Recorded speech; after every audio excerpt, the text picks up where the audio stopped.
Es el momento ahora de estudiar la palabra del Señor. Y bueno, yo espero y deseo que la palabra que voy a compartir esta tarde con todos ustedes sea de bendición. Saben que este mes de enero hemos decidido dar un énfasis al tema de las buenas obras o de las buenas acciones. El mes de febrero será el mes de la familia. Hablaremos mucho acerca del tema de la familia, que a veces se pueden dar casos muy significativos, que uno de los dos sea convertido y el otro no, que uno quiera venir a la iglesia y el otro no, que un hijo sea convertido y los padres no, o que los padres sean convertidos y los hijos no. ¿Cuál es la función de una mujer casada con un inconverso o viceversa, de un creyente casado con una inconversa? Todo eso lo estaremos hablando, Dios mediante, el mes que viene, y creo que va a ser un tiempo muy interesante porque creo que una enseñanza bíblica sobre el tema de la familia va a venir muy bien. Pero este mes no es el mes de la familia, este mes es el mes de las buenas obras, porque como dice el texto de Efesios 2:10, que es el versículo que estamos utilizando como base de estos estudios, hemos sido creados en Cristo Jesús para buenas obras. Léalo conmigo, por favor. Hemos sido creados en Cristo Jesús para buenas obras. Amén. Muy bien. Los niños pueden pasar, si quieren, a las clases de la escuela dominical con sus maestras. Los demás nos quedamos aquí. Y voy a leer en esta tarde dos versículos que aparentemente, repito, aparentemente no tienen nada que ver con el tema de las buenas obras, pero vais a ver cómo sí. Son dos versículos del Antiguo Testamento. Uno se encuentra en el libro de Proverbios y otro en el libro de Deuteronomio. Presten atención un momentito. Vamos a poner los dos juntos para que los puedan ver ahí en la pantalla y si quieren pueden leerlos. Proverbios 22:6 es un versículo muy conocido. Estoy convencido que muchos de ustedes se lo saben de memoria. Y dice así: instruye al niño en su camino, y aun cuando fuere viejo, no se apartará de él. Sencillo de entender, ¿sí o no? Instruye, enseña, orienta, guía al niño en su camino, y aun cuando fuere viejo, no se apartará de él. El otro texto es Deuteronomio 25, y dice así: y los oficiales hablarán al pueblo diciendo, ¿quién ha edificado casa nueva y no la ha estrenado? ¿Quién no la ha inaugurado todavía? Dice, vaya, vuélvase a su casa, no sea que muera en la batalla y algún otro la estrene o la inaugure. ¿Por qué he escogido, antes de entrar en el tema de las buenas obras o de las buenas acciones, estos dos versículos que aparentemente no tienen nada que ver?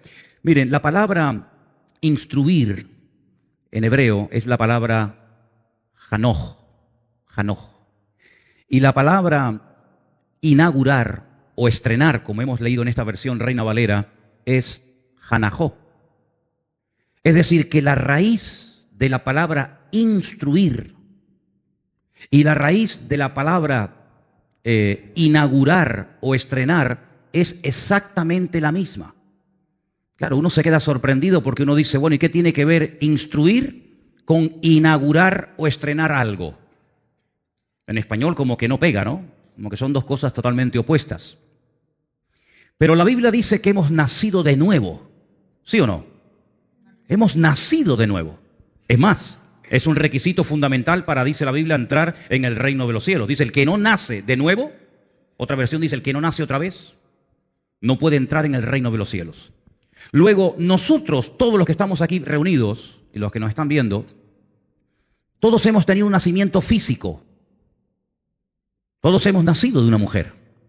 Unos en un lugar, otros en otro lugar, otros a una edad, otros en otra edad. Pero todos tenemos en común que hemos nacido igual, de una mujer. Nadie ha venido a este mundo de una forma diferente. Pero ese nacimiento no es suficiente para poder disfrutar de la bendición de Dios en nuestra vida. Ese es un nacimiento que nos introduce en el planeta Tierra, en la realidad natural en la cual estamos viviendo hoy en día. Pero el Señor pide otro requisito a ese nacimiento, que es nacer, pero del Espíritu, espiritualmente hablando.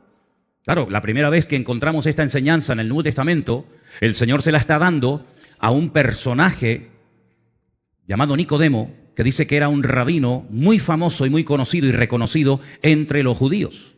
Y él se queda sorprendido, casi diríamos con la boca abierta, porque dice, ¿cómo? Nacer de nuevo. Es un concepto revolucionario. Es decir, tú dices que si no vuelvo otra vez a meterme en el vientre de mi madre, no puedo entrar en el reino de los cielos. No entendía nada. Y el Señor Jesucristo le dice, ¿y tú eres maestro de Israel y no entiendes esto? Como diciendo, pero si esto lo tienes que tener ya más que sabido.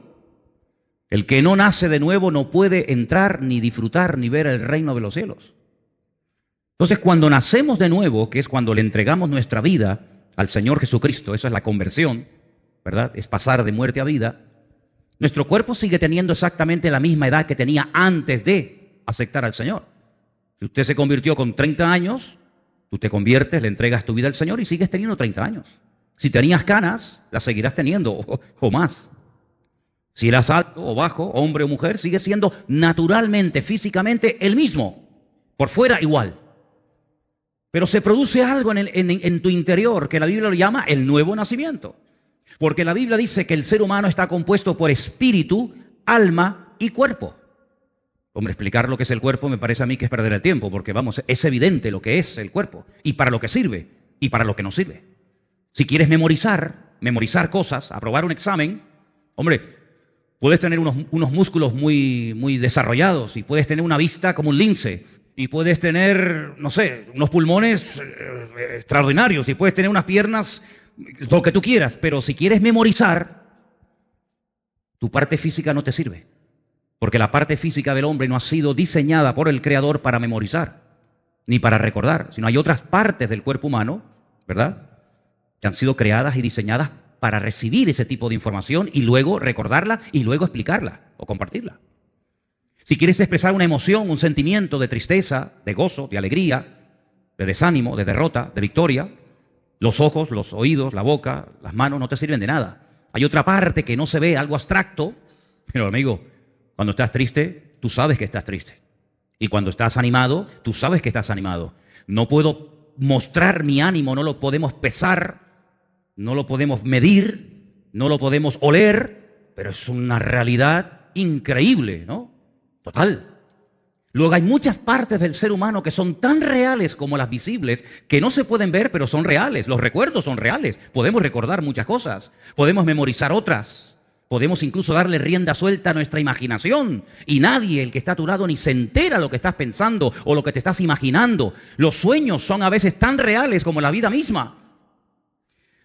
Cuando la Biblia habla de sueños y de visiones, habla de conceptos que van fuera de lo sensorial, fuera de lo natural, fuera de lo medible y pesable, ¿verdad? Pero sin embargo son cosas reales. De hecho, la Biblia está llena de hombres y de mujeres que tuvieron encuentros con ángeles y tuvieron visiones y tuvieron sueños, etcétera, etcétera. Algunos falsos y otros verdaderos. Ahora, cuando vamos a la palabra del Señor, nos encontramos que nuestro espíritu, cuando acepta al Señor, dice que vuelve a la vida. Hay un versículo en Efesios capítulo 2 que dice, Él os dio vida cuando estabais muertos.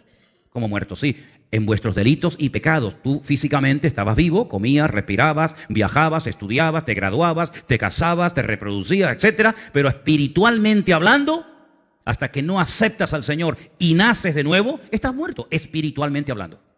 Espiritualmente hablando. Cuando nuestro espíritu vuelve a la vida, se vuelve a conectar con el Creador, se vuelve a conectar con la fuente de la vida, ese espíritu está virgen, no sabe nada. Y entonces dice la Biblia que hay que inaugurarlo, hay que instruirlo. Entonces la palabra inaugurar, o como dice aquí la Reina Valera, estrenar, está directamente relacionada con la instrucción y con la enseñanza que a partir de ese momento yo voy a recibir. Por eso la palabra hijo en hebreo está tremendamente relacionada, tiene la misma raíz que cuando se construye un edificio. Porque en vez de construir un edificio de cemento, de arena, de piedras y de bloques, estoy construyendo una vida. ¿Y cómo construyo una vida? Con la enseñanza, con la instrucción, con la sabiduría y con todo el conocimiento que a lo largo de nuestra vida vamos a poder desarrollar para conocer mejor al Señor. El conocimiento que adquirimos a lo largo del tiempo no es para ser más salvo o menos salvo que fulano o mengano, no. Sino que el conocimiento me ayuda a conocer a mi Dios, a saber lo que le gusta y lo que no le gusta. Es como cuando te casas con una persona, puedes conocer mucho de él o de ella, pero realmente hasta que no convives, no te das cuenta realmente cómo es la realidad de esa persona. Cuando tú naces de nuevo, tú has conocido un aspecto de la naturaleza, de la esencia de Dios, como es el amor, como es la misericordia, pero poco más conoces. Pero según vas tú abriendo tu corazón, según tú vas profundizando en la palabra, según tú te vas metiendo en la escritura, según tú te vas dejando instruir, pues entonces se van inaugurando áreas de tu vida que tú ni conocías que estaban ahí. Y por eso una de las instrucciones y una de las enseñanzas que nos va a ayudar a construir una vida equilibrada y una vida sana es precisamente este tema que estamos tocando en este mes, el tema de las buenas obras, el tema de las buenas acciones. En la Biblia hay un personaje llamado Santiago, tenemos una carta de él en la Biblia, que es el enemigo número uno en contra de la fe religiosa, en contra de aquella persona que presume de tener fe pero luego no hace nada con la fe. Santiago es una persona que parte de la base de que esa persona que dice que tiene fe ya es una persona que ha conocido al Señor, que ya ha nacido de nuevo, que ya sabe de lo que va el Evangelio y de lo que no va. Pero se ha estancado en su crecimiento, no ha crecido, no ha madurado, no se ha desarrollado y por eso, como dije hace unas semanas atrás, no hay una pelea, no hay una competición entre lo que dice Pablo y lo que dice Santiago, no, sino que uno parte de cero y el otro parte de una persona que supuestamente dice que ya es cristiana, nacida de nuevo. Y a esa persona que dice que es cristiana, tendrás que demostrarlo. Claro, Dios ve los corazones. Jamás el Señor le dijo a nadie, Cristo jamás le dijo a nadie, tienes que hacer frutos, obras, acciones que demuestren que estás arrepentido. ¿Por qué? Porque Él sabe si estás o no estás arrepentido. Él sabe si quieres o no quieres cambiar o crecer. Él sabe perfectamente porque Él dice en la Biblia que el Dios, el Señor no mira la apariencia exterior, sino Él mira el corazón. ¿Cuántos dicen amén? Pero solamente lo puede mirar Dios, yo no lo puedo mirar. Ningún hombre tiene la capacidad de mirar el interior del ser humano. Por eso Juan el Bautista era un varón de Dios, era un hombre muy utilizado por Dios, pero cuando la gente se acercaba a él en el río Jordán y le pedía ser bautizado, él pedía una prueba de que verdaderamente estaban arrepentidos. Y por eso decía aquello de haced frutos, obras, acciones de arrepentimiento para que yo entonces me anime a bautizarles y no corramos el riesgo de estar bautizando a gente por emociones, por sentimientos o porque es la moda de la época, sino haced frutos dignos de arrepentimiento. En otras palabras, demostradme que habéis cambiado. Juan el Bautista sí, porque Juan el Bautista pues, no miraba los corazones, pero Cristo sí los miraba. ¿Se dan cuenta la diferencia? Así que cuando vamos a la palabra nos encontramos que todos cuando nacemos somos niños. Todos somos niños en Cristo. Y dice la Biblia, instruyan a los niños, instruyan a los recién convertidos. ¿Por qué? Porque es mucho más fácil instruir y enderezar un árbol cuando empieza a nacer que un árbol cuando ya tiene muchos años y es prácticamente imposible enderezarlo. Por eso qué importante es en la Biblia la enseñanza a los niños. Qué importante ministerio es en la iglesia cuando en este momento nosotros los adultos estamos aquí, pero en este momento hay hermanos o hermanas que están allí en las habitaciones enseñando a los niños pequeños la palabra del Señor. Los están instruyendo, los están enseñando la palabra para que cuando crezcan y sean mayores, pues tengan una base basada no en las emociones, no en caprichos ni en tonterías, sino en una fe que les va a permitir vivir una vida cristiana práctica, una vida cristiana con acciones y no simplemente basadas en teorías o en un conocimiento intelectual del Señor. Amén. Fijaros hasta qué punto Santiago es meticuloso en este tema, que para que la gente entienda que no es suficiente con creer, él menciona al diablo.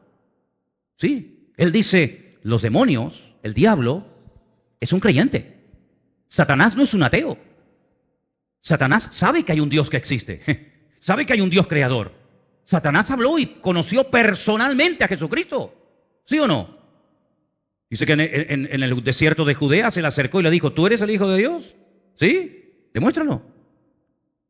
Dile a estas piedras que se conviertan en pan. Pero el Señor no tenía que demostrarle nada al diablo ni a nadie, porque ya el Padre había dicho en el río Jordán, este es mi Hijo amado, punto. Si mi Padre, si el Señor, si la autoridad que está sobre mi vida, la palabra dice que yo soy su Hijo, yo no tengo que demostrarle a nadie, y menos al diablo, que soy su Hijo, porque ya el Señor lo ha dicho. Luego Satanás, dice la Biblia, que incluso cree y tiembla ante esa realidad, pero no cambia. Entonces Santiago dice que para verdaderamente vivir una vida cristiana victoriosa, uno tiene que creer, pero practicar lo que uno dice que cree. Y hay dos personajes que él menciona. Vamos a Santiago capítulo 2, por favor. Santiago capítulo 2, del versículo 21 en adelante. Vais a ver que él menciona a dos personajes, un hombre y una mujer del Antiguo Testamento, para ponerlos como ejemplo de este tema tan interesante de fe y obras, obras y fe. Versículo 21 dice: ¿no fue justificado por las obras Abraham nuestro padre cuando ofreció a Isaac su hijo sobre el altar?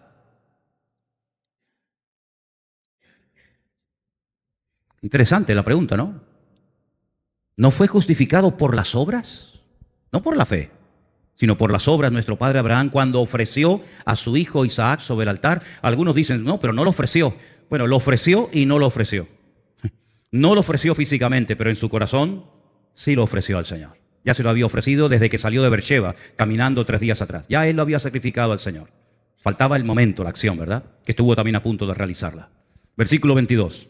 ¿No ves que la fe actuó juntamente con sus obras y que la fe se perfeccionó? La fe se perfeccionó por las obras. Interesante esto, ¿eh? Si quieres tener una fe que va en aumento, una fe de calidad, una fe genuina, una fe perfeccionada, bueno, pues es por las obras. Y se cumplió la escritura que dice: Abraham creyó a Dios y le fue contado por justicia y fue llamado amigo de Dios. Bueno, realmente el término amigo de Dios no aparece en la Biblia, es amado de Dios, amado. Siempre han traducido amigo, pero realmente dice que es el amado de Dios. Pero bueno, vosotros veis pues que el hombre es justificado por las obras y no solamente por la fe. Y ahora menciona a una mujer llamada Rahab, dice la ramera. ¿No fue justificada por obras cuando recibió a los mensajeros y los envió por otro camino? Porque como el cuerpo sin espíritu está muerto, así también la fe sin obras está muerta. 2 personajes, Abraham y Rahab, aquella mujer de la ciudad de Jericó. Decimos mucho de la fe de Abraham, sí, pero ¿cómo sabemos que tenía tanta fe? Porque el movimiento, amigos, se demuestra andando. ¿Usted tiene fe? ¿Dónde está? ¿Dónde está la fe? Son las acciones, son las buenas obras, el fruto, lo que causa una evidencia de que esa persona tiene una fe bien depositada, bien puesta en las manos del Señor. Y Abraham le dice al Señor: sal de tu tierra. Y Abraham dice: ¿y por qué? ¿Para qué? ¿Y a dónde voy? Nunca. Dios me dice que me vaya y me voy. Pero no te lleves a nadie, ¿eh? Vete tú solo, sal de tu tierra, de tu parentela, a la tierra. Dice que yo te mostraré. Ahora, si ustedes ven en un mapa, no sé cómo estáis de geografía, pero si ustedes ven en un mapa dónde vivía Abraham y a dónde Dios lo manda, es un camino de meses, si no de años, caminando por pleno desierto. Pero es que dice la Biblia, un detalle muy significativo, dice que no sabía a dónde iba. Pero ¿cómo puede salir una persona de casa y no saber a dónde va? ¿Tenía un problema mental? ¿Tenía un problema estaba desorientado? No, es que Dios no se lo dijo. Le dijo: tú sal y yo te iré mostrando poco a poco a dónde te voy a llevar. Y Abraham salió en obediencia. Claro, para algunos esto era un disparate, para algunos esto era una locura. Cuando el hijo salía estando el padre en vida, quedaba automáticamente desheredado. Era como una falta de respeto al padre. Salgo, Dios me ha dicho que lo deje todo atrás, salgo sin saber a dónde voy. Hay un momento en el que él le pide a Dios, tiene un anhelo de ser padre, se va enriqueciendo en el camino, va prosperando, va siendo bendecido, y él tenía la preocupación de que uno de sus criados, un tal Eliezer, su criado de confianza, quedara como heredero de toda su fortuna, y el Señor le dice: no te va a heredar Eliezer, no te preocupes, tú vas a ser padre de multitudes. Sí, pero es un hombre que tiene 100 años, y su mujer tiene 90 y es estéril. En el Talmud, hay partes del Talmud que dicen que probablemente Sara ni tendría matriz. Es más difícil todavía. Pero dice la Biblia que él le creyó a Dios. Dios me ha dicho que vamos a ser padres y lo vamos a hacer. ¿Por qué? Porque Dios lo ha dicho. Increíble. Y tiene un hijo con una criada, todos conocéis la historia, con Agar, la egipcia. Pero el Señor le dice: no es eso lo que yo te dije, eso es lo que tú has hecho a tu manera. Tú tienes que tener un hijo con tu legítima esposa, así que coges a este niño, a Ismael, y coges a su madre Agar, y le dices que se vayan por su camino, los bendices, le das muchas cosas, pero tienes que ajustarte al plan mío y no al plan tuyo. No hay plan B en Dios, no hay plan B, hay plan de Dios y punto. El hombre dice: bueno, si no es esta puerta es esta y si no la otra. Dios tiene un plan, punto, se acabó. Te sometes a él o estás fuera de su objetivo, fuera de su voluntad. Y cuando él tiene un hijo con su legítima esposa, con Sara, él se goza y él se alegra y le llama a su hijo Isaac, que significa él reirá. El nombre Isaac está en futuro. Todo nombre hebreo que aparece, la letra yota al principio, está en futuro. Isaac, él reirá. Y los dos también se rieron, tanto el padre como la madre, porque aquello era algo increíble, ¿verdad? Y cuando ya el muchacho es grande y va a ser su legítimo heredero, Dios le dice, prepárate que tengo otra orden para darte. Le dice, ahora lo coges, te lo llevas al monte Moriah y allí sobre un altar lo sacrificas. Claro, él podía haber entrado en discusión con el Señor, él podía haber dicho, pero ¿cómo ahora ayer me lo diste y ahora me lo quitas? ¿Cómo es esto? Él sabía perfectamente que el mundo, el trasfondo religioso del cual él salió, era un mundo religioso en el que se sacrificaban víctimas humanas a las deidades de la época. Se quemaban a los hijos vivos. Se quemaban y se entregaban como si fueran animales a los hijos sobre altares, a los dioses de la época, Milcón, Baal, Astarot, Quemos, etc. Dios nunca había pedido un sacrificio humano, pero si Dios me lo pide, yo no voy a cuestionar a Dios, por algo Dios me lo está pidiendo. Porque Dios tiene todo bajo su control. ¿Cuántos dicen amén? Dios no se equivoca. Dice la Biblia que Él no es injusto. Todo está perfectamente controlado por el Señor. Ni una hoja de un árbol se cae sin permiso del Señor. Y allí se va Abraham caminando 3 días. 3 días desde Beersheba hasta el monte Moriah. Y allí lo pone sobre un altar. Y el hijo le dice, padre, vas con el cuchillo, vas con el fuego, vas con la leña, veo que vas preparado, porque el hijo sabía cómo se presentaba un sacrificio al Señor. Pero ¿y el cordero dónde está la víctima? Y él le dice aquella frase tremenda, ¿no? El Señor proveerá. El Señor proveerá, siempre el Señor proveerá. ¿Cuántos dicen amén? El Señor proveerá siempre. Y vemos que el Señor probó a Abraham y Abraham pasó el examen con 10 o con 100, como en algunos países por ahí también se dice, ¿no? Por lo tanto, lo que Abraham hacía era la evidencia de que era un hombre de fe. ¿Se imaginan ustedes que Dios le diga, sal de Ur de los Caldeos? Y dice, no, pero es un hombre que tiene mucha fe, pero no le sirve de nada, es un desobediente. ¿Te imaginas que el Señor le haya dicho, vas a ser padre? Y él dice, no lo creo. Pero bueno, es decir, no hay una contradicción entre las palabras y las acciones de Abraham. Es como una moneda, hermano. No hay una moneda con una sola cara. Las monedas tienen 2 caras. Y la fe y las obras no se pueden separar. Es imposible decir yo tengo fe y estar toda la vida cruzado de brazos sin hacer nada. Usted no tiene fe ni tiene nada. Usted lo que tiene es una religión encima. Porque la verdadera fe te lleva a la acción. Y cuando tú estás en acción es porque tienes una verdadera fe. ¿Cuántos dicen amén? Si no hay una pelea entre una cosa y otra, no hacemos obras para salvarnos. Ya eso lo hemos dicho 1.000.000 de veces. Pero como resultado de que yo soy salvo, como resultado, como evidencia de que yo he aceptado al Señor, en mi vida se va a notar, tarde o temprano, en mi familia, en mi economía, en todas las áreas de mi vida, se va a notar que la bendición de Dios está conmigo y que no hay una contradicción entre una cosa y otra, entre lo que digo y entre lo que hago o dejo de hacer. Ahora, hay un pasaje tan interesante cuando vemos que van a entrar en la tierra prometida. Dice que previamente van 2 espías a la casa de una tal Rahab la ramera y se quedan allí y ella los oculta y les abre el corazón y les dice, hemos oído que Dios está con vosotros, que cómo abrió el Mar Rojo y cómo cruzaron el Mar Rojo y bueno, le cuenta toda la historia de hacía 40 años. Y es interesante notar porque hay un momento en el que en el libro de Josué dice que Jericó estaba cerrada, bien cerrada, eso dice, estaba cerrada, bien cerrada a causa de los hijos de Israel. Estaba cerrada porque tenían miedo. Porque si no tuvieran miedo, ¿para qué cierran la puerta?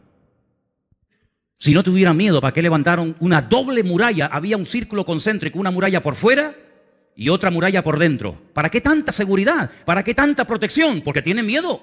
Porque saben que los hijos de Israel están fuera y que el Señor ha dicho que les va a entregar aquella tierra. Y Rahab dice, como sabemos lo que va a pasar, yo lo único que les pido, que cuando ustedes entren a tomar posesión de la tierra, se acuerden de mí y de mi familia. Y estos hombres le dicen, si tú no te chivas, si tú no le cuentas al rey que hemos estado aquí y que vamos a atacar la ciudad, pues nosotros salvaremos tu vida. Pero tienes que estar dentro de la casa el día que entremos a la ciudad, ¿eh? No puedes estar por ahí de belingo, no puedes estar por ahí de risitas y de fiesta. Tienes que estar dentro de la casa, tú y todos los que se quieran salvar. Tienen que aprender a estar unidos esperando en el mismo sitio. Y para que sepamos dónde vives, toma este trapo de cordón rojo, lo atas ahí en la ventana. Y yo ya diré a mis soldados que cuando entren a tomar posesión de la tierra, toda la gente que esté dentro de esa casa donde está atada ese trapo de color rojo, que les perdonen la vida. Y así fue. Dice la Biblia que ella vivía, dice la Biblia, vean esos detalles, entre muro y muro. Y cuando cayeron las murallas de Jericó, la casa de ella permaneció. Pero si cayeron los muros, ¿cómo no se cayó la casa de ella? Porque caerán a tu lado 1.000 y 10.000 a tu diestra, mas a ti no llegará, dice la palabra. Así de claro. Toda la ciudad fue derrumbada, menos la casa de Rahab. Sale de la ciudad, se casa con uno de los espías, llamado Salmón, tiene un hijo extraordinario, maravilloso, que cambió el rumbo de la historia de Israel. Se llamó Booz, que fue el que se casó después con Ruth, la moabita, la del libro de Ruth. Y de ahí viene David, y de ahí viene Jesucristo. Una historia increíble. ¿Por qué? Porque fue una mujer de fe. ¿Cómo sabemos que Rahab tenía fe? ¿Por lo que dijo? Hombre, por lo que dijo se nota que tenía fe, pero más por sus acciones que por sus dichos. Porque había mucha gente en Jericó que sabía que Jericó iba a ser atacada, pero no hicieron nada, no se convirtieron, no se rindieron, no abrieron las puertas y dijeron: reconocemos que esta tierra vuestro Dios os la ha dado a vosotros y nosotros queremos, digamos, llevarnos bien o de alguna manera solucionar este problema. No, lo sabían, pero no actuaban en consecuencia. Cuando una persona sabe la palabra y no hace cambios para amoldarse a la palabra, dice que es peor que aquellos que no creen. Porque ¿qué excusa le va a presentar a una persona que sabe lo que tiene que hacer y no lo está haciendo? Bueno, hay un versículo que hemos citado muchas veces, ¿verdad? Que dice que el que sabe hacer lo bueno y no lo hace, ¿qué? Está pecando, exactamente igual. Si usted sabe que hay que orar y usted no está orando, usted está pecando, hermano. No, pero es que yo no me estoy emborrachando. Me faltaría más. Es que yo no estoy drogándome, yo no estoy robando. Pero es que ¿acaso solamente se peca cuando uno roba y cuando uno mata y cuando... No, es que hay muchas formas de pecar. No solamente por lo que hacemos de acción, sino por lo que no hacemos, por omisión. Por lo tanto, cuando sabemos que algo hay que hacerlo y no lo estamos haciendo, perdónenme, eso aquí, en Venezuela, en Miami, en Colombia y en Pernambuco, eso se llama desobediencia pura y dura, ¿sí o no?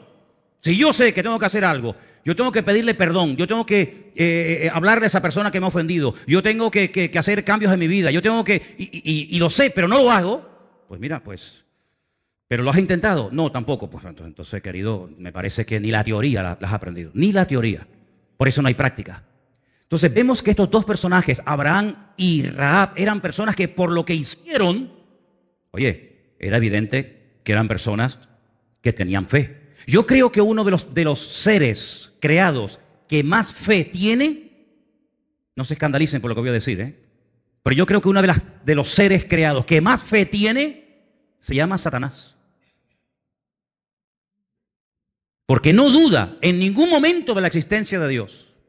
No duda en ningún momento que este libro es la palabra de Dios. No duda de que Cristo nació en Belén de Judea, murió en Jerusalén, resucitó al tercer día y está sentado a la diestra de Dios. Lo sabe perfectamente. Yo creo que incluso se sabe hasta la Biblia de memoria. Yo creo que el diablo sabe que el cielo y el infierno existen y que él algún día estará en el infierno. Yo creo que el diablo sabe perfectamente que algún día se levantará en los últimos tiempos un personaje político llamado el anticristo. Lo sabe perfectamente. Yo creo que Satanás sabe perfectamente que Jesucristo viene pronto. Lo creo.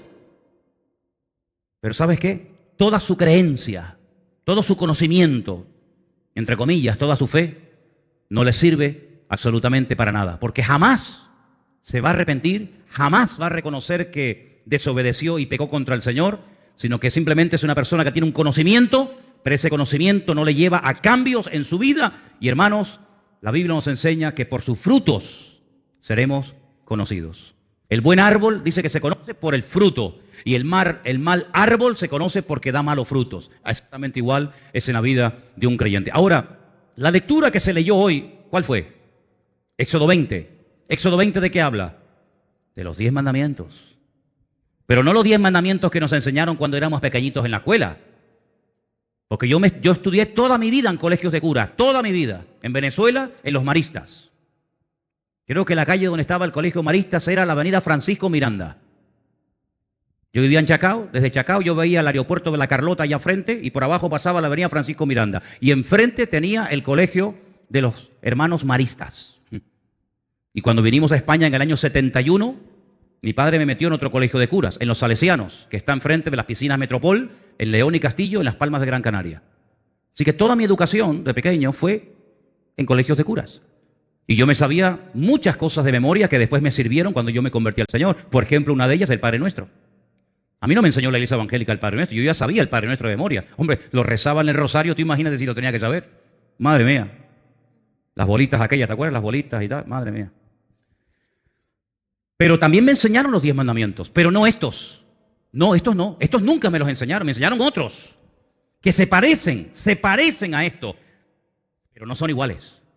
Y eso fue lo que a mí me sorprendió la primera vez cuando yo abrí así, pum, al azar, pum, la Biblia y digo, ay, los 10 mandamientos, esto me suena. Y empecé a leerlo y me llevé una sorpresa tremenda porque me di cuenta que al principio de la lista, no a mitad ni al final, no, sino al principio de la lista, los mandamientos no coinciden literalmente con lo que a mí me habían enseñado. Y vamos otra vez a volver a esta porción de la Biblia, que se leyó esta tarde precisamente, que está en Éxodo capítulo 20. Y dice el versículo 1, habló Dios, cuidado, es Dios el que está hablando aquí, habló Dios todas estas palabras diciendo, yo soy el Señor tu Dios, que te saqué de la tierra de Egipto, de la casa de servidumbre.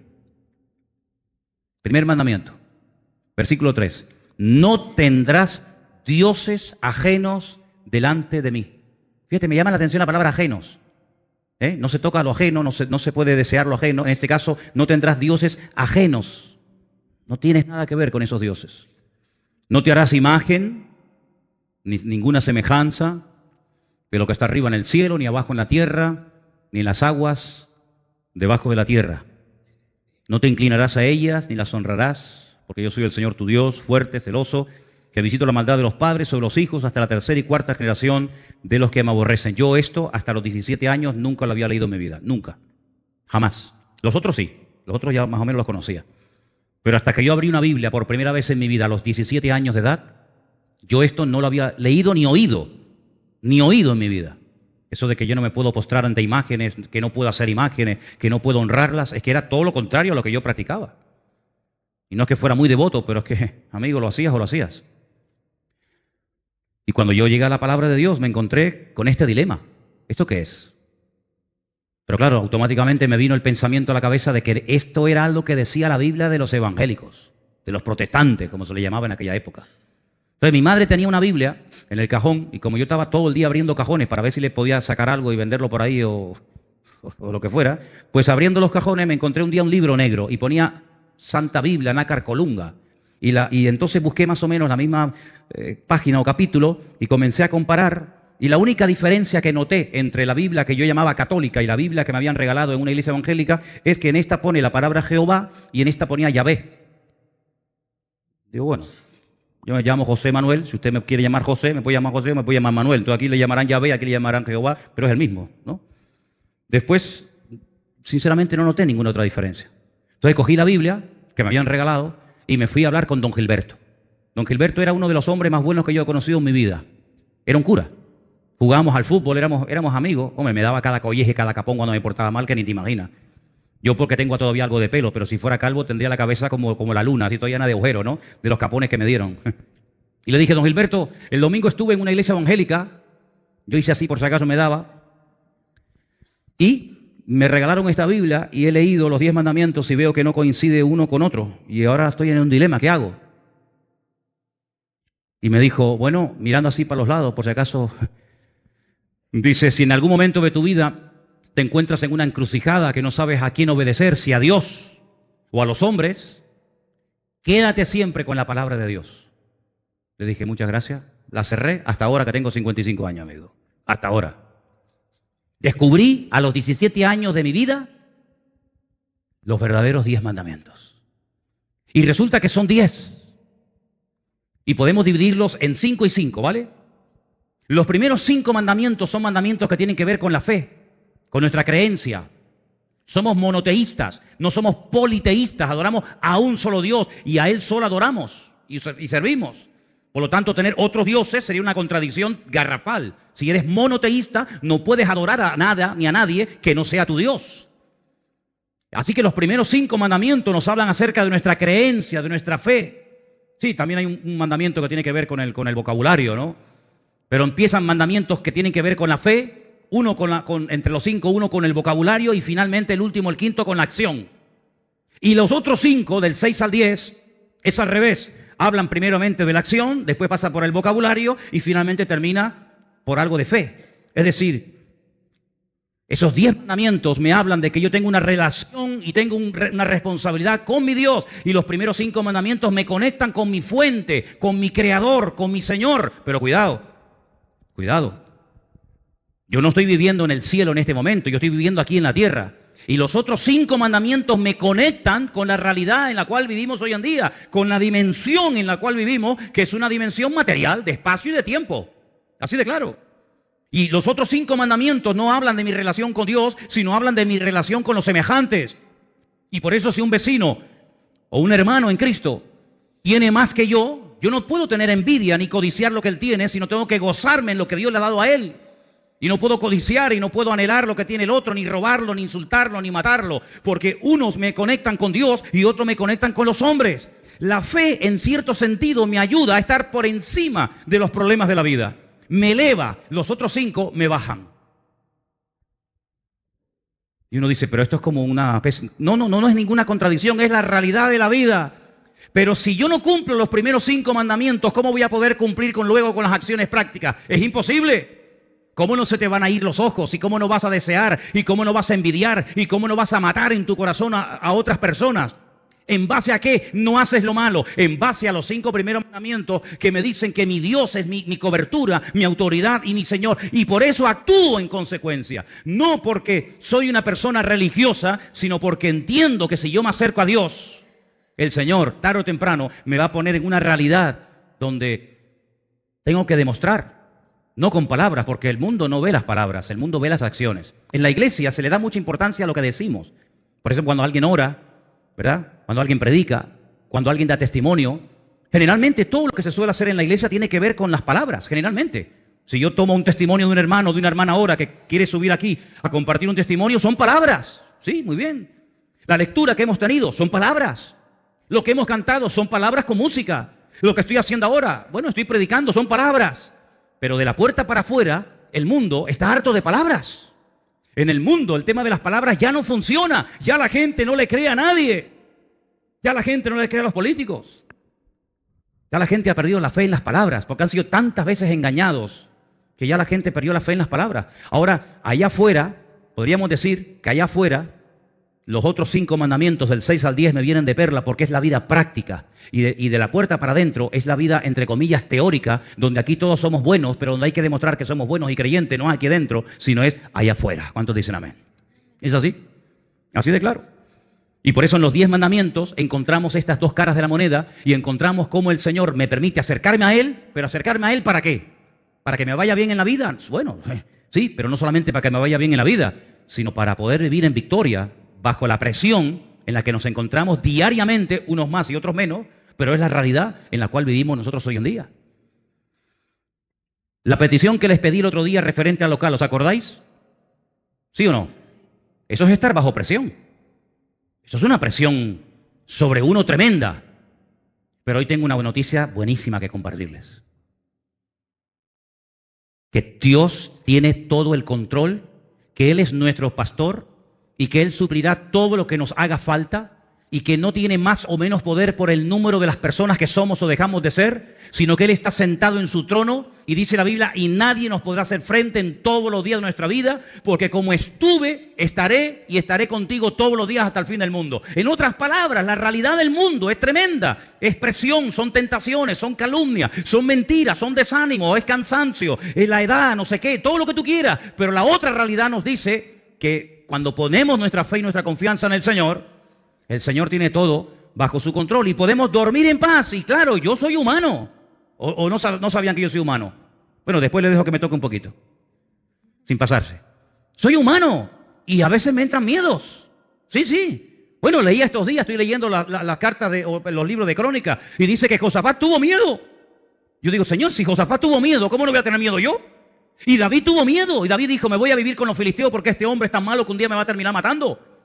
Si David tuvo miedo, si el Señor estuvo triste hasta la muerte y pidió oración, ¿cómo no voy a estar yo en un momento determinado triste o preocupado o decir, Dios mío, ¿qué va a pasar? Y esto y lo otro. Pero gloria al Señor, que el Señor aquel que dijo orar por mí y que estuvo triste, se metió en el huerto de Getsemaní, oró y cuando vinieron a buscarlo no salió corriendo como las ratas, sino dijo, yo soy, porque el Señor está fortalecido en la comunión con el Padre. Igual nos ocurre, exactamente igual a cada uno de nosotros. Pero el tener temor, el tener miedo, pero hombre, pero vamos a ver. Pero si es que es lógico. Y además, en cierto sentido, el Señor en estas circunstancias y en otras nos hace sentir nuestras debilidades, pero dice la Biblia, diga al débil, fuerte soy en el Señor. Así que yo creo aunque tal vez no lo veamos claro y no lo entendamos ahora, que estamos a punto de ver el milagro más grande en nuestros 15 años de historia como iglesia. De verdad lo creo. De todas maneras, aquí en la esquina hay una plaza maravillosa que para hacer cultos al aire libre está de perlas, ¿eh? Ya fui a medirla, ya me di cuántas sillas caben. Pero quiero decir con esto, hermano, que todo está bajo el control del Señor. Y que no tenemos que tener miedo. Y me lo estoy predicando a mí mismo porque he tenido miedo. ¿Qué quieres que te diga? He tenido miedo. Pero el Señor le dice, no temas, yo estoy contigo. Yo te ayudo y Dios te sustentaré siempre. Gloria a Dios, ¿verdad? Y bueno, es así. Ahora, lo que me llama mucho la atención de estos mandamientos, ¿cuántos aquí han leído alguna vez el libro de la historia de Robinson Crusoe? Yo creo que ha sido, después de la Biblia, el libro que más he leído en toda mi vida. Es una novela que se escribió en el año 1719.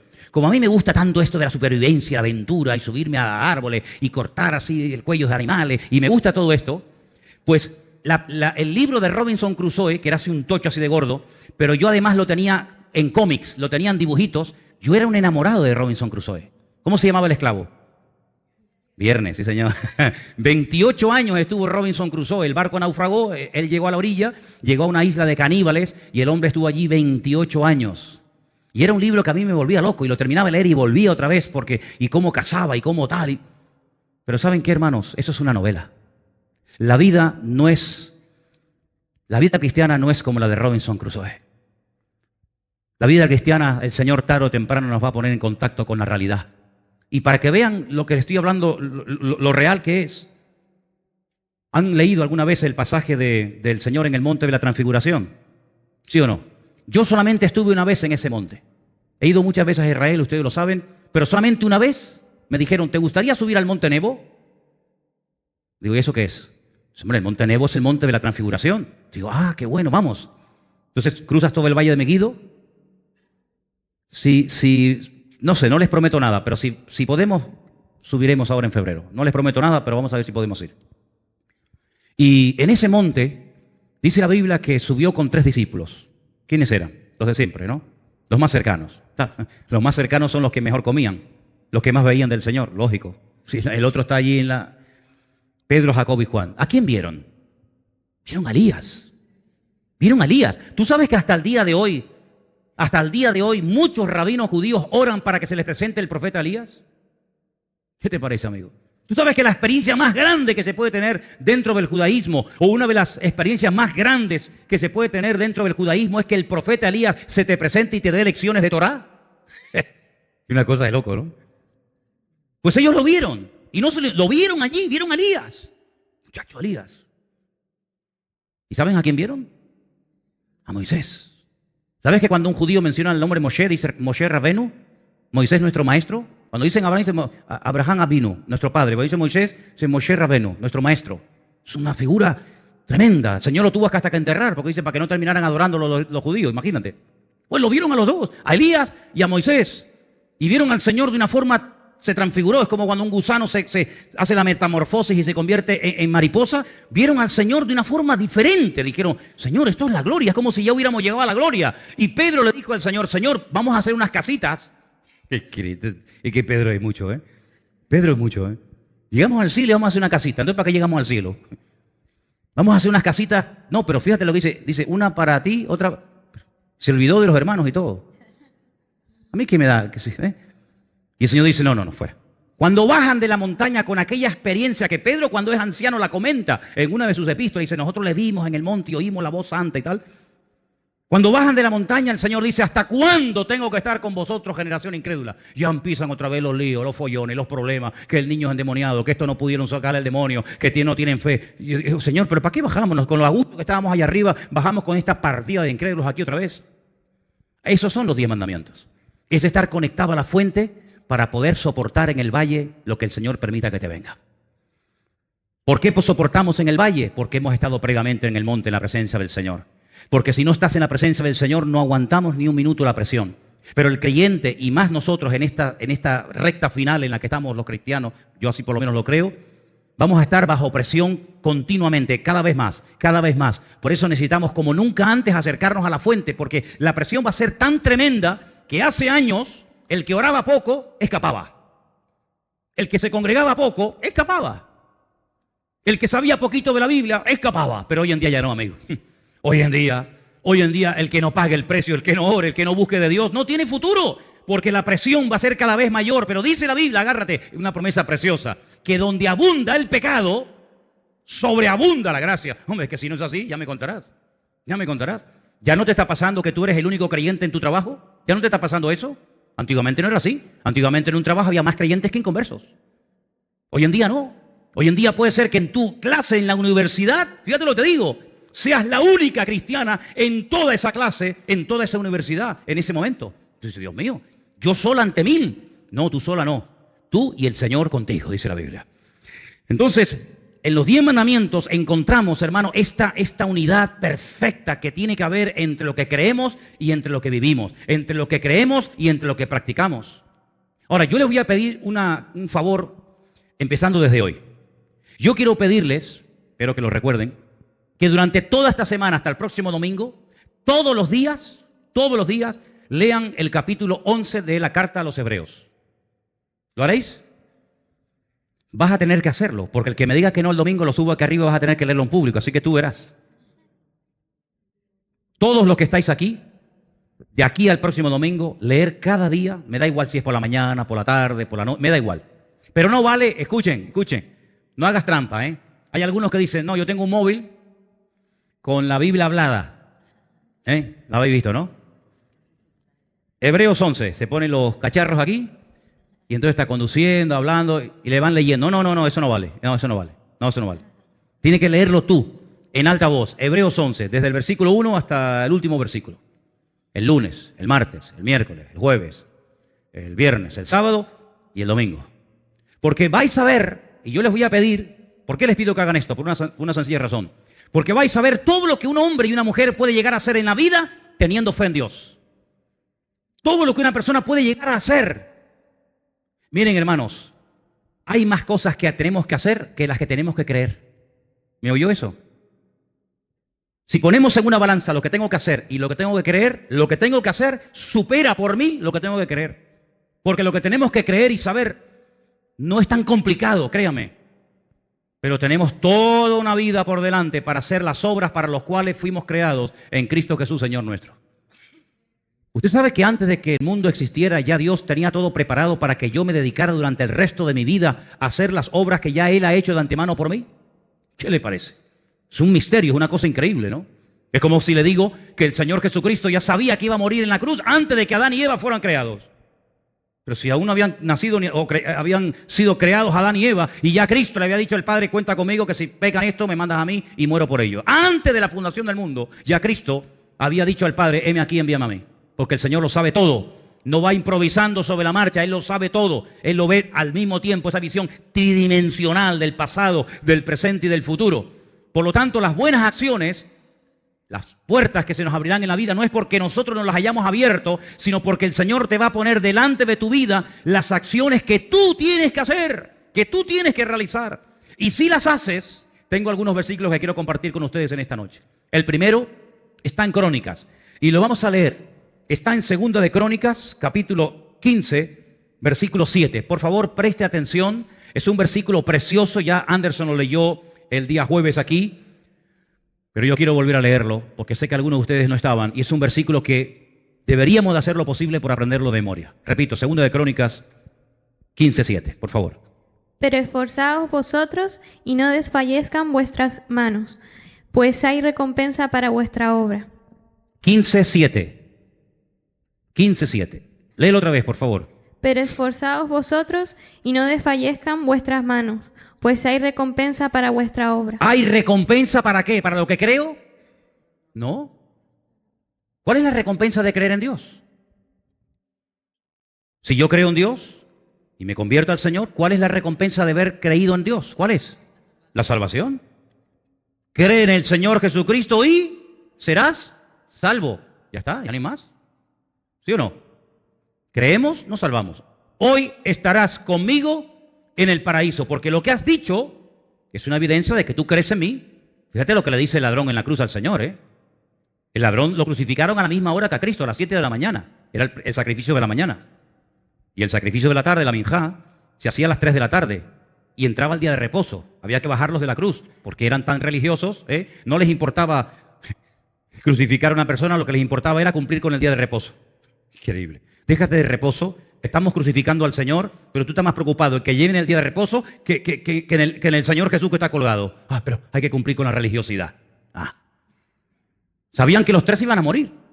El de la derecha, el de la izquierda y el Señor. Los tres iban a morir. Pero hay un momento que uno le dice, Señor, Señor, cuidado. La palabra Señor en hebreo es muy sagrada, Nosotros tenemos Señor con mayúscula y Señor con minúscula. Cuando llamamos al Señor, teóricamente estamos utilizando la mayúscula, ¿sí o no? Y Señor, ¿verdad? Pero en hebreo no hay eso. En hebreo no hay mayúsculas y minúsculas. No existen mayúsculas y minúsculas en hebreo. Él se dirige al Señor con la palabra Adoní. Adoní, Adonai. Ay, amigo, era como Abraham llamaba al Señor, Adoní. Acuérdate de mí cuando vengas en tu reino o con tu reino. ¿Que tú crees que va a volver otra vez? Sí. Sí, este hombre cree en la segunda venida del Mesías. ¡Qué increíble! Y además lo llama rey. Cuando vengas en tu reino, acuérdate de mí. Mira, la profundidad de esa declaración es impresionante, hermano. Hay mucha gente en la calle que si tú le preguntas, ¿tú crees que Cristo volverá otra vez? Te dicen que va, eso es un cuento. Sin embargo, él agonizando, clavado ahí, hermano, inmóvil, dice, acuérdate de mí cuando regreses otra vez como un rey. Y el Señor le dice, hoy estarás conmigo en el paraíso, querido. Y entró a la presencia del Señor, pero no hay recompensa para ti, mijo. Siéntate por ahí para donde puedas. Porque yo pregunto, ¿en el cielo hay recompensas o no hay recompensas? Hombre, claro que las hay.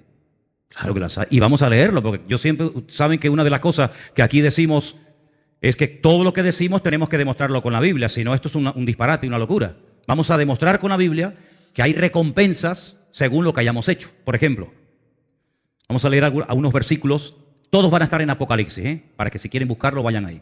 Apocalipsis 2:23, por favor. Y a sus hijos heriré de muerte, y todas las iglesias sabrán que yo soy el que escudriña la mente y el corazón, y os daré a cada uno según vuestras obras. Os daré a cada uno, esto es algo individual, no es algo colectivo, a cada uno yo le voy a dar según sus obras.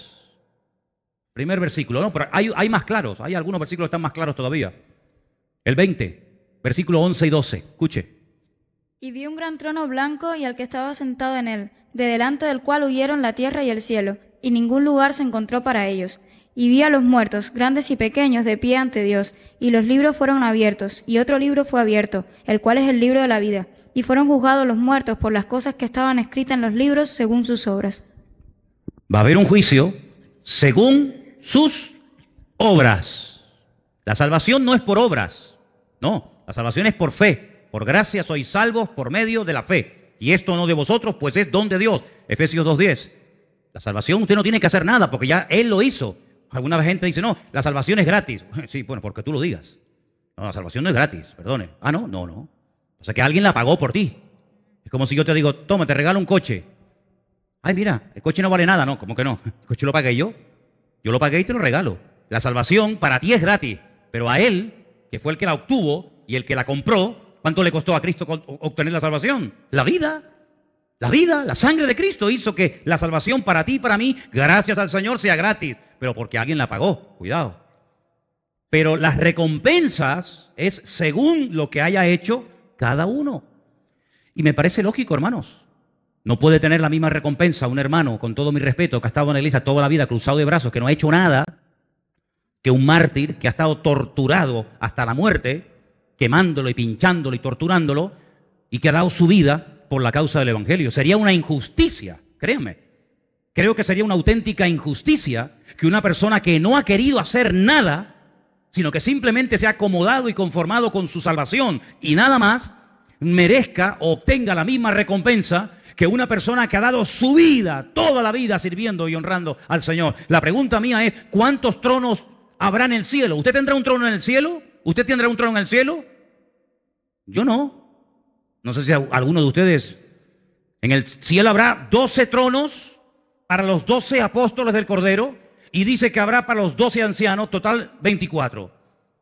Así que cuando lleguemos al cielo, Pedro tendrá su trono Y Pablo tendrá su trono. Y Tomás tendrá su trono. Y el otro tendrá su trono. Pero ¿y entonces yo dónde me siento? El Señor dice, al que venciere, le dejaré que se siente conmigo en mi trono. ¿Te das cuenta? Pedro, toma tu trono. Tomás, tu trono. Y yo le voy a decir a Pedro, yo en el trono sentado con el Señor. Si te quieres sentar conmigo, siéntate. Pero los tronos no son para nosotros, ¿eh? Los tronos son para ellos. Y lo dice la Biblia, así de claro. Luego en el cielo habrá distintos niveles y recompensas. Claro que sí, por supuesto. El 22:12, ¿lo puedes leer también, por favor? Es el último. He aquí yo vengo pronto y mi galardón conmigo, para recompensar a cada uno según sus obras. Para recompensar a cada uno, ¿en base a qué? ¿En base a qué? Tú me caes bien, tú me caes mal. Es como en los ayuntamientos, ¿no? Metió al cuñado, metió al primo, metió al amiguete. Claro, no, pero en el cielo no existen esos colegas, sino que el Señor va a recompensar a cada uno según lo que haya hecho. La pregunta es lo siguiente. ¿Usted ha nacido de nuevo? ¿Usted ha aceptado al Señor? Gloria a Dios, estupendo. Ahora usted tiene que enseñarle a su ser interior. Usted tiene que enseñarle, disciplinar a su alma, disciplinar a su vida interior, a que no se le puede dar todo lo que pide como niño caprichoso, porque dice que el niño consentido avergonzará a su padre y a su madre, ¿verdad? Y una vida interior desordenada es una vida que va a producirle vergüenza al maestro, vergüenza al Señor. Pero si en vez de ese niño consentido, a ese niño, a ese ser interior, lo instruimos en la palabra, cuando sea viejo, cuando crezca, cuando madure, podrá hablar como Pablo, que dijo, cuando yo era niño, yo hablaba como un niño y me comportaba como un niño y vivía y juzgaba la vida como un niño. Mas cuando ya fui hombre, dejé lo que era de niño. Primera de Corintios capítulo 13. Entonces el niño consentido, el niño malcriado, no se le puede pedir que se comporte bien porque no ha sido instruido. Es un salvajito. Pero al niño que se le ha instruido, esa persona puede dar fruto para la honra y para la gloria del Señor. Y entonces, como yo dije el otro día, en mi caso, no digo que sea el caso de todos ustedes, aunque en algunos casos más que yo todavía, a mí me queda menos vida de la que he vivido. Hombre, ya me gustaría a mí que me queden 55 años de vida. Yo firmo ahora mismo, tal y como estoy. Cuidado. Hombre, llegar a los 100 años tal y como estoy, ¿quién no quiere firmar ahora, amigo? ¿Vale? Por lo tanto, por una regla de 3, a mí me tiene que quedar menos vida de la que ya he vivido. ¿Vale? Porque la Biblia incluso dice hasta en cuánta edad se ha comprometido el Señor a darle a una persona. Y si pasa de esa, ya es por misericordia. Eso lo dice la Biblia. Por lo tanto, si nos queda a muchos de nosotros menos de lo que hemos vivido, eso quiere decir de que nos queda menos tiempo para terminar de hacer la obra de los años que ya hemos vivido. Por lo tanto, hermano, hay que ponerse las pilas. Porque a lo mejor nos quedan un par de cortados a algunos de nosotros. Y yo quiero que el Señor me encuentre activo en su obra cuando Él venga a buscarme. Porque para mí es la mejor vida estar activo en las cosas del Señor. Ya no quedan Biblias, ¿no? ¿Quedan algunas? Hay que repartirlas hoy. Hay que repartirlas hoy, Margarita, porque nos queda poco tiempo. ¿Folletos quedan? No. Hay que comprar folletos, rápido. Chicos, hay que comprar folletos, rápido. Nos queda poco tiempo. Hermanos queridos, la fe sin obras está muerta. Entonces, quiero terminar diciendo una palabra para toda la iglesia en esta noche. Si usted y yo, con la edad que tenemos ahora mismo, estamos todavía vivos, es porque el Señor sabe que todavía lo que teníamos que haber hecho aún no lo hemos hecho. Cuando terminemos nuestra función en la tierra, el Señor dirá, buen siervo fiel, sobre lo poco has sido fiel, sobre lo mucho te pondré, entra en el gozo de tu Señor. Por lo tanto, ¿no te das cuenta de que la vida misma es una evidencia de que todavía queda camino por recorrer?